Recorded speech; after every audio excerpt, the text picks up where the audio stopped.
Hi there, welcome back to the Art of Business English. Andrew here again with my colleague Abel. Hello Abel, how you doing, buddy? Fine, thank you. It's my pleasure again. Yeah, welcome back. So basically, last week we covered in episode, I think it was episode 53, we covered wishes and regrets, a bit of grammar there. And I was talking to Abel and he thought it would be a good idea to come back on to the show and just to go over the conditionals. So we did discuss the conditionals in the last episode. We made contrast between the similarities between wishes and regrets and the second and third conditional. So as a continuation from last week's episode, we thought we would just clarify and go over the different conditionals just so that everyone's clear. So if you haven't looked at episode 53, then go back, take a look, and that'll be a great context for today's episode as well. So what we'll be covering today is we're going to look at all the conditionals. So we're looking at the zero conditional, the first, second, third, and then we'll look at some mixed conditionals, which can maybe be a little bit confusing for learners. And I can't express enough how important conditionals are. We use them a lot in business. They're essential for when you're negotiating, for example, and we use them a lot in meetings. Actually, we use them throughout all of our speech in many areas. You can use them in your writings, in your emails, meetings, negotiations, in your presentations. So it's incredibly important that we understand how to use them correctly. So I'm going to be looking to Abel's experience and advice today as we go over the various conditionals. So Abel, where would you like to start? First, I would like to make a reminder or to remind of the different types of conditionals we have in English. But before that, I would like to make a comparison between conditionals in English and conditionals in other languages. Okay, let's try and keep the focus on Spanish. Yes, conditionals in languages like Spanish, for example, are verb forms that are conjugated. But in English, conditionals, or what we call if clauses, or if sentences actually, are two-part sentences, which means that one part is the if clause and the other part is the main clause, or sometimes we call it the consequence clause, because this main clause is a result of actually the if clause. Yeah. So the main conditionals, or the main four conditionals in English are conditional zero or zero conditional, conditional type 1 or the first conditional, conditional type 2 or the second conditional, and conditional type 3 or the third conditional.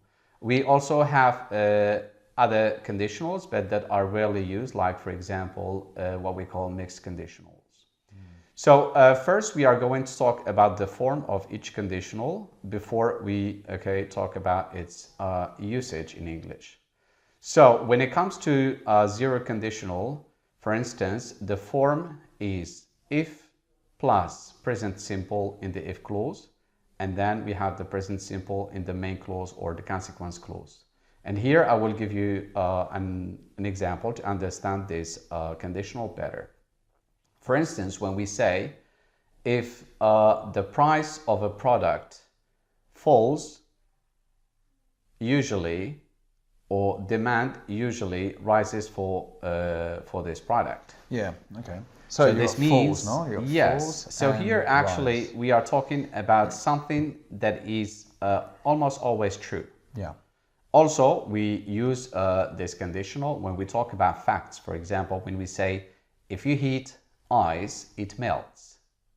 It means that it's always a fact that whenever ice gets, for example, heated, then it becomes a liquid. Yeah. So this is something that never changes. Yes, for same instance. as water. No? If you heat water exactly to 100 degrees, it boils. It boils. So yes, these are true facts or things that we generally accept to be true.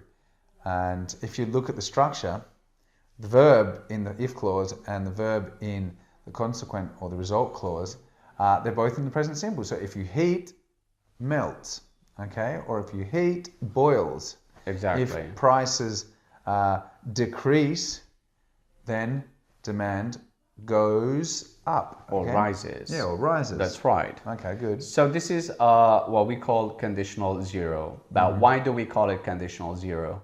Because actually this is not a real conditional sentence. It looks like a conditional sentence because of the if clause. If you heat ice, it melts. But actually, if here can be replaced by when, and then the meaning would be the same. So when you say, when you heat ice, it melts, actually the meaning doesn't change. And when we have this sentence with when, it has nothing to do with a conditional sentence, because actually that's not a real conditional sentence. And that's why we call it conditional zero or zero conditional. Okay, good. So the first one then. That's okay, the first conditional. Then let's move on now to conditional type 1 or the first conditional. So I will start here by introducing the form. So the form is if plus present simple in the if clause, and then the future simple or will plus the be infinitive in the consequence clause. For instance, if I say if the government raises taxes in the next budget, so this is the if clause, if the government raises taxes in the next budget, consumer capacity will decrease, for instance. So consumer spending. Or consumer spending, yes. Will decrease. Yeah. Consumer spending will decrease. Yeah. So here, actually, what we need to look at, what we need to focus on is always the if clause. So this means that we know in advance, for instance, that the government has decided to raise taxes in the next budget. So we say that the consequence will be, okay, the fact that our consumer spending will decrease. So we use this conditional when we talk about high probability of something happening in the future based on, okay, a fact in the present time or at the time of speaking. Okay? Yeah. So another thing we need to know about the first conditional is that we can, for example, instead of using the form future simple in the main clause or the consequence clause, we can sometimes use modal verbs or we can use the imperative form. Yeah, that's what I was going to say. We can use the imperative form. Yes, yes, it's possible. But here, okay, we need to know that it will always be different, especially when it comes to probability. For example, when you say, if there is too much traffic, I may be late. Yeah, I may be late. Yes. So here I'm not sure, okay, if there gonna be some traffic, okay, on the way, for example, to work. But in case if there is too much traffic, there is this probability, or that I will be late. Yeah, and if, for example, very common, if you're in the office, you might say to a colleague, "Are you going downstairs?" "Yes, I'm going to get a coffee." "Ah, if you see John, tell him to come and see me." So tell him is the imperative. It's very common to say, use this structure. If you see someone, then tell them to do something, or tell them to call me, or tell them to come and see me. That's so that's right. an example of common use with the imperative. What else should we cover? Well, here, for example, we can use unless instead of if, and unless means if not. So let me give you an example with unless. Yes. Yeah. Unless this report is on my desk by the end of the week, there will be problems. Yeah, for instance. Yeah, yes. so you can use that to threaten someone. Yeah, that's true. Yeah, that's true. Unless we make some drastic changes to our marketing campaign, yes, we won't meet our sales objectives. That's right. Okay. That's right. So I mean, I like it unless. It's common, isn't it? Yes, unless is common in both written and spoken English, actually. Yeah. Also, when it comes to the first conditional, is that instead of using if, we can use in case, we can use provided. Yeah, that's a great one. I like provided. Provided. We teach that a lot on our negotiation courses. Yes, provided that, or providing, and as long as actually are to replace if, when we want to emphasize the condition. Yeah, exactly. For example, when I say to you, I provided, or I won't sign this contract unless you give me a commission rate of 15%. Yeah, or provided you give me a commission rate of 15%, I will sign this contract. Yeah. So this means that only if you give me, for example, this commission, that I will sign this contract. Exactly. Yeah, providing you give us a 10% discount, we will move forward with the contract. That's right. Yeah. So the most important thing to know about provided that, providing, and as long as is that we use these structures to replace if only when we want to emphasize the condition. Yeah, which is very important and useful when we're negotiating important contracts or conditions in a meeting with someone. Okay, so that covers the zero and the first. No, so the first we are using for true things, scientific facts, or things that are generally accepted to be true, and it's the simple present and the simple present. The first conditional is quite probable. The outcome will occur, or the result will happen if the first condition is met. So we use the present simple, and then the result clause or the consequence is either will or imperative, or we can also use modal verbs such as may. Okay, that's right. Let's move on then to the second. Let's move on to the second conditional, or conditional type 2. So the form is if plus past simple in the if clause, and then we have would plus the be infinitive in the consequence clause or in the main clause. So we're using simple past. Yes. And then the second clause is would plus the be infinitive. So a conditional. Yes, exactly. Okay. So when it comes to usage, we use conditional type 2 in English when we talk about low probability or zero probability. Yeah. And I'll give you an example to illustrate these two cases. So when we talk about low probability, for example, for low probability, I will give this example based on the fact, for example, that the government didn't agree to raise taxes. Yeah. Okay, so I say, if the government raised taxes in the next budget, consumer spending would decrease. Yeah. So here, actually, we have low probability because I base my statement on the fact that the government is unlikely to raise taxes in the next budget.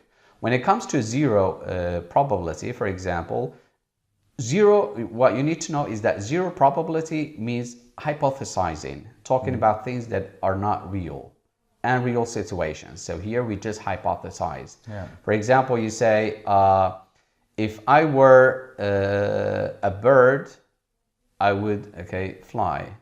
Or if I could fly, I would travel the world. So is that possible to happen? Of course not. So we are talking about zero probability situations here. Yeah.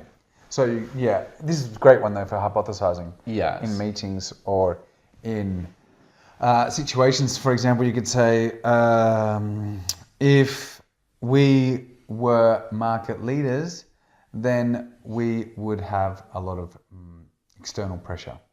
That's right. If we were more dynamic as a company, we would have more clients. So you hear in this situation, you can hypothesize about desired outcomes or undesired outcomes. For example, if we were faster on our feet, then we would be able to react to changes in the market. Okay, so you can use this in your meetings or in your presentations to demonstrate things that you would like to happen that maybe aren't true now. Okay, so you can use in presentations. It's quite powerful, this hypothesizing, because you can say, if I were to tell you da da da da da, would you believe me? Or if I were to tell you that the number of people blah blah blah blah blah, you bring in a statistic, then you could say, would you accept that? So what you can do is you can set people up with ideas. You can introduce these hypothetical concepts, and then from them, what you're able to do is generate in the minds of your audience a desired outcome or a desired thought that you would like them to adopt. So it's quite a very powerful tool when you are presenting or when you're in a negotiation with your customers. Let me think of one for a negotiation. You could generally ask your potential client what they would like. So if I were to give you a further 5% discount, would that be enough to make you accept this proposal? So you're hypothesizing, but really what you're actually doing is molding the outcome. You are trying to put this anticipation into the mind of your listener, or the mind of the person who's there, so that when you get to the would you part, then the outcome is either yes if you want a positive outcome, or no if you're wanting a negative response to the question. So you can use this quite powerfully in many situations to set up an outcome, a hypothetical outcome that you would like. Okay, so that is the power of the second conditional. Would you like to say anything else about the second conditional? Well, actually, that you have said enough, okay, and I think that's all to say about conditional type 2. Mm-hmm. And now Okay. let's move on to conditional type 3. So the form is if plus past perfect in the if clause, and then we have would plus have plus the past participle in the consequence clause or in the main clause. Yeah, so can I just elaborate on that? Because I think sometimes the Yes. third conditional can be a bit confusing. So just so we're clear, the past perfect is when we use a subject. The past participle form, or the past simple form of the verb have, okay, but we're using it as auxiliary, so it's had. So subject plus had plus the past participle form of the verb. So if I had seen, or if I had spoken, or if I had bought. Okay, so you need to make sure you remember the third column here. It's very important, especially of the irregular verbs. And then the second clause would be with what we call conditional perfect. So would, have, and then the third column, or the past participle form of the verb. So could have done, would have done, should have done. Those are some really simple structures. And what's important to note here, especially in relation to Spanish, is that lots of the forms with the conditionals, and I think we spoke about this last week, they are subjunctive forms. Okay, so once you've got the relationship between the two, for example, si yo hubiera visto, le hubiera dicho. I think that's the conditional form of this third conditional, also the subjunctive form of this third conditional. But the point is, like, you can't think in subjunctive form. You just need to memorize the structures in English, which are quite simple. I mean, everyone knows the past perfect, okay? It's generally an easy structure to replicate. And once you start getting quite fluid with this conditional perfect, it's really simple. It quite rolls off the tongue. Would have done, should have done, could have done, okay? And it seems complicated in the beginning, but once you start practicing it in your mind, it starts to really roll off your tongue.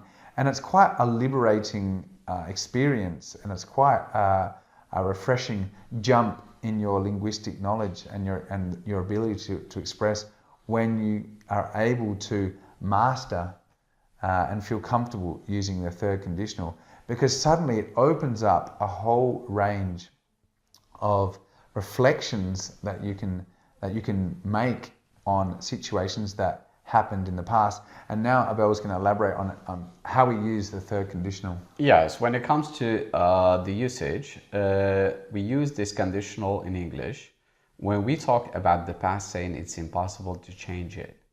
We might, for example, express our desire in the past over things that happened in a way that we didn't like them to happen, for example. But now it's too late. We cannot change that. For instance, okay, if I say if the government hadn't raised taxes, that wouldn't have an impact on the consumer spending. So this means that the government raised taxes, and there has been an impact now on the consumer spending. But can we change the situation? Of course not. So we are talking about a hypothesis in the past that could have changed, for example, the current situation, which is actually impossible. Yeah. So it's important to note with this example, for example, it can sound weird to say have had. Okay. For example, if the government hadn't raised taxes, there wouldn't then we wouldn't have had a negative impact on consumer spending. So just be careful when you're using that, because it's going to sound a bit weird to say have had or have had. So would have had is hubiera tenido. Okay. Now it sounds a bit strange to put have and then had together, but we're using have, which is the auxiliary haber, and then we're using had, which is the third column of the past participle form of the verb have. So that can sometimes confuse people. But once you get the hang of it, as I said before, it starts to roll off your tongue. So if you could say to your boss, okay, imagine you're reporting back on the outcome of a negotiation. You could say to your boss, look, if I hadn't given the client a further 5% discount, they wouldn't have signed the contract. Okay, so you can reflect back, as I was saying before, and show or demonstrate different alternative realities. You can say, look, I'm sorry that this deal is not as powerful, or I'm sorry that this deal is not as good as you had expected, okay? But if I hadn't have given them a further 5% discount, then we would have lost the contract. So you can use it here to demonstrate and elaborate things that would have happened except for the condition, okay? So we put the condition in and then we create this alternative reality. You can use it positively. You could say, oh, luckily, if I hadn't given them a 10% discount, they would have cancelled their contract with us. Okay, so you can use it both ways. You can use it to defend a negative outcome. You can use it to show the positives the positive situation that did occur, and then contrast the negative situation that would have occurred if we hadn't have taken this decision, or if there hadn't have been this condition in place. So it's very important that you understand the third conditional, because it opens up a whole range of linguistic possibilities for you in business to be able to contrast. And when we contrast things, particularly with presentations, using contrast is a powerful way to motivate people to do things, because when they can see the pain point, then you can present the positive or the comfortable side of things, okay? So again, knowing the third conditional is very helpful in persuading people and demonstrating a range of outcomes that could have happened if this condition was met. And I just might add as well, you can see what I'm doing here. What's interesting about the if conditionals, and Abel did mention this last week, is that you can change the order in English. You can put the result clause first. Okay, so you could say, we would have lost the contract if I hadn't given them a further discount. Okay, so it's very flexible in the way we use it. And if you're good with your linguistic skills, you can really change the order to focus on specific things. Do you want to focus more on the condition or the outcome? And we can put them one first and or the other one second, or we can switch them up. Now, when we're speaking orally, there's no comma, obviously, but when we're writing, make sure that if the if clause comes first, we need to put a comma between these two clauses. But obviously, when you're speaking, you don't really see that, okay? So that's the third conditional, isn't it? Yeah, that's right. Yeah. What about mixed then? Yes, sometimes we use another form of conditionals that we call mixed conditionals. For instance, if I say, if you had paid the bills, you wouldn't be in the dark now. So here, as you see, in the if clause, we have if plus past perfect. And then in the main clause or the consequence clause, we have would plus the infinitive, which means that part of it looks like the clause, okay, we use in conditional type 3, and the second part is the clause we use in conditional 2. That's why we have, okay, this mixed conditional. So just a question, sorry Yes. to interrupt you. What type of mixes can we make? Here you're saying the third conditional with the second. Yes. What other types of combinations? Sometimes, okay, the second with the third too. Yeah, but usually it's the third with the second. Okay. So For instance, okay, but we need to understand where we can do that. okay, yeah. Okay, elaborate on that then. Yes, so we use mixed conditionals. For example, the example I have just said, when we talk about statements that are still valid, actually, or situations that are still valid at the time of speaking. So I come to your place and I find you in the dark, for instance, and I say, what's wrong? And he said, well, they cut my service because I didn't pay the bills. And then I said, if you have paid the bills, you wouldn't be. Why you wouldn't be? Because this situation is still valid as consequence at the time of speaking. Yeah. That's why, okay, I cannot say you wouldn't have been, because if I say you wouldn't have been in the dark, it means that maybe the problem is already solved. Yeah. Okay. So it's true now in the present. Exactly. So can you give us an example of the other way when it's the second conditional contrasted with the third? Yeah, for instance, if I say I would have been on holiday now, I would be, no? Yeah, I would Sorry. be. Yeah. For instance, when I say I would be on holiday now, if I hadn't had surgery on my back. Okay. for Exactly. instance. So Yes. you did have the surgery, Yes. and you would be on holiday now, but you're not. Exactly. So the situation is true in the present.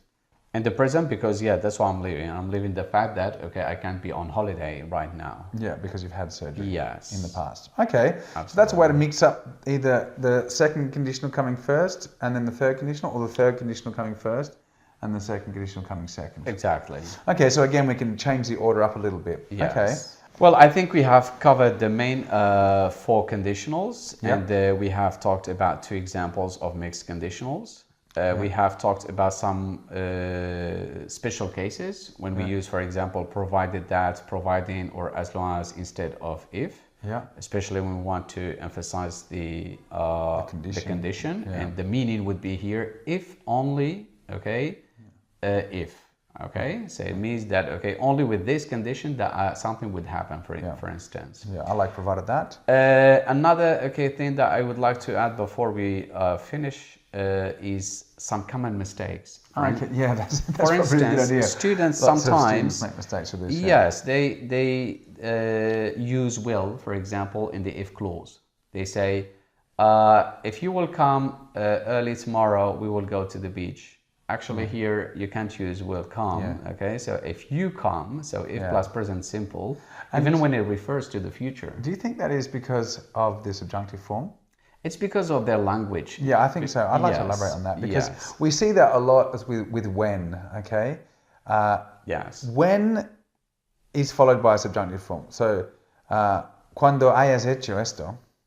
So, people would say, all right, when you have finished this, it's in the future because you will finish it in the future. So, naturally, because it's hayas hecho, because it's a subjunctive form, students naturally think that it's a future because it's going to be finished in the future. So they say, when you will have finished this. And I think it's similar to what you're talking about with Yes. the conditionals as well. Yes, exactly. Because the issue arises from the first conditional where people are thinking that the action is going to happen in the future, so they just put will when in fact they should be using the simple present. That's what I mentioned before.